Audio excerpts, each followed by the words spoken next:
Kelly. Yes, sir. Initially, I'd like to point out that because you received the notice of demotion in this case, I'm sure you noticed that the date of that was September 2010. And I wanted to just explain for you and for the record that Lieutenant Rawlins was in the process of leaving at the time this demotion paperwork was delivered to him to be with the National Guard, and he was gone for over a year, I believe. And so before he left, he was notified that he would have the opportunity to appeal this action if he desired to do that when he returned. So upon his return, he requested an appeal, and that was in February of 2012. So that's the delay in getting this case to you all is because he was actually not here. So when you hear the witnesses talk about 2010, we're talking about 2010. It's not a misstatement. This case is a very straightforward case, and I spoke with Lieutenant Rawlins a little bit before we started, so that I could, for one thing, make sure he understood the process, because we do it all the time, but a lot of times the appellants, they don't know the whole process. But one of the things that he mentioned to me was that he thought he didn't understand or didn't realize that we had to go through all this to get this hearing before you and those things. And so I would like to try to keep this hearing as straightforward and not short, but get to the point as quickly as we possibly can, because I don't think there's a lot of dispute about the facts. What the facts are in this case is this case deals with the negligent handling of controlled substances. And I think we all know the importance of and the strict requirements. We may not, those of us not in the medical field may not know all the strict requirements of dealing with controlled substances, but certainly we understand that there are federal rules and state laws, and even in our fire services, of course, our paramedics have specific rules and regulations for dealing with handling, tracking, maintaining controlled substances. And what this case is about is that in June of 2010, then Captain Rawlins was tasked with collecting some what was soon to be or was already expired lorazepam from each of the, they're called ALS or Advanced Life Support truck stations, fire stations. And our paramedics are required, the on-duty paramedic has obviously a number of responsibilities, but one of the probably most important day-to-day responsibilities is keeping track of those controlled substances.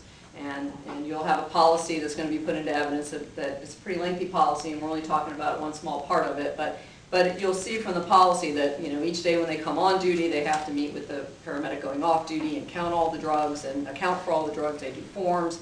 There's a lot of bookkeeping. It's a very serious business.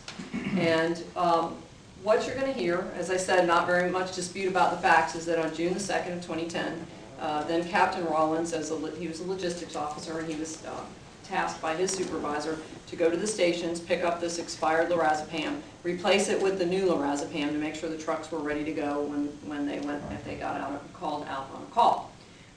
The policy is very clear. It requires, and you'll hear testimony that this is how it's been done, all the paramedics that are going to testify, that when you collect an old expired drug, one of the paramedics wastes it or either shoots it. If it's in a syringe, it's shot out of a syringe. If it's in a cartridge jet, they break them. At any rate, they waste the drug so that it can't be taken and used, stolen, whatever. And it's always done that way. And one paramedic wastes it, another paramedic witnesses the wasting. Again, accountability being very, very important when you're dealing with these types of drugs. Well, on that particular day, Captain Rawlins went to each station, and instead of having the paramedics waste the drugs, he threw them all into a sharps container. And we have a sharps container here for those of you that may not know what that is. It's a red box that they put biohazardous. You've probably seen if you go to your doctor when they give you blood or whatever. They'll put the used syringes in a box like that. And rather than have each paramedic waste that drug, he had them throw the full vials into that container right there. And he went from station to station. And at each station, the paramedics that were on duty, pretty much without exception, most of them asked, do you want me to waste it? Do you want me to, they'll shoot it into the ground or into the sink or whatever to get rid of the liquid. And he said, no, doing it this way. He filled out the form that said that the drug had been wasted. He asked the paramedics, or directed the paramedics to sign that form saying they had wasted it. He signed as a witness when in fact the drugs had not been wasted by the paramedics.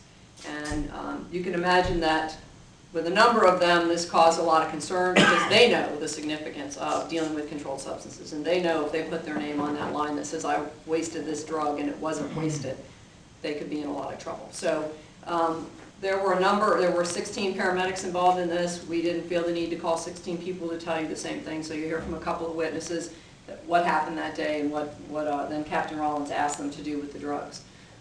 When it was discovered, because again, a complaint was made, or maybe not a complaint, the issue was raised by one of the paramedics, hey, this doesn't seem right, this isn't the way we do it, why are we doing it this way, is there a new policy? And that initiated somewhat of a written complaint, if you will, said that it wasn't done properly. When that was brought to the attention of Lieutenant Rawlins, he was directed 2 days later to go out and properly waste the drugs. Meanwhile, he had taken that Sharps container at the end of June the 2nd and left it at a station unsecured. It was taped, I believe, but it was not locked in a room or in any way, shape, or form under any kind of security. So for 2 days it was out there for anybody, I guess, that might break into the station or whatever to take. So it's a very straightforward case. Lieutenant Rawlins doesn't deny that he didn't follow the policy that day. So the policy violation, I believe, will be is more or less conceded to.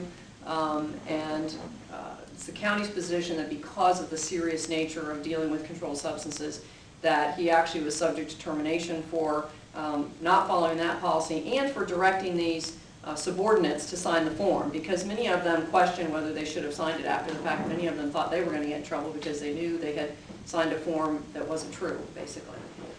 So based on the totality of the facts, he faced penalty up to termination, but based on his long service with the organization, and he has done many good things for the organization, the decision was made to demote him instead of terminating him. So at the end of the day, we'll be asking you to uphold the demotion from captain to lieutenant.